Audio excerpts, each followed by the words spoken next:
السلام علیکم ورحمۃ اللہ وبرکاتہ۔ آج ہم سیکھیں گے کہ جادو کا اثر کیسے ختم کیا جائے۔ جادو سے بچاؤ کے لیے احتیاطی تدابیر۔ دین اسلام نے اس جادو اور اس جادوگروں سے بچنے کا ایک بہترین حل دیا ہے۔ وہ حل اور طریقہ کار یہ ہے کہ سورہ بقرہ کی تلاوت کی جائے، آیت الکرسی کی تلاوت کی جائے ہر نماز کے بعد۔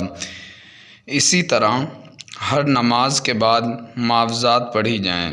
رات کو سوتے وقت دونوں ہاتھوں کو جمع کر کے پھونک مار کر آخری تینوں صورتیں پڑھ کر پورے بدن پر پھیرے۔ یہ عمل 3 بار کرے۔ دونوں ہتھیلیاں پہلے جمع کرے، ان میں پھونک مارے۔ پھونک مارنے کے بعد تینوں آخری صورتیں پڑھے اور سارے بدن پر پھیر لے۔ تیسری بار پھر اسی طرح کرے۔ یہ عمل کل 3 مرتبہ کیا جائے۔ صحیح بخاری کتاب فضائل القرآن باب فضل المعوذات 5018۔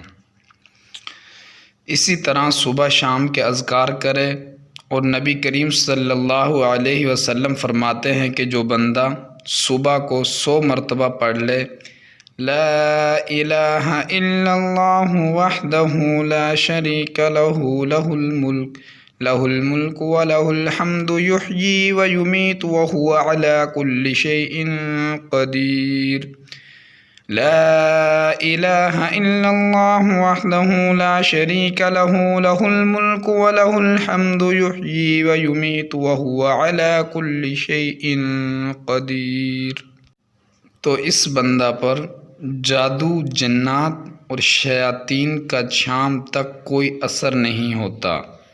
امید کرتے ہیں کہ آج کی ہماری ویڈیو آپ کو اچھی لگی ہوگی۔ جس بھائی کو ہماری ویڈیو پسند آئے وہ ہماری ویڈیو کو لائک کر دے، اور مزید دینی معلومات کے لیے ہمارے چینل کو سبسکرائب کر دیں تاکہ ہماری نئی ویڈیو آپ تک جلد سے جلد پہنچ سکے۔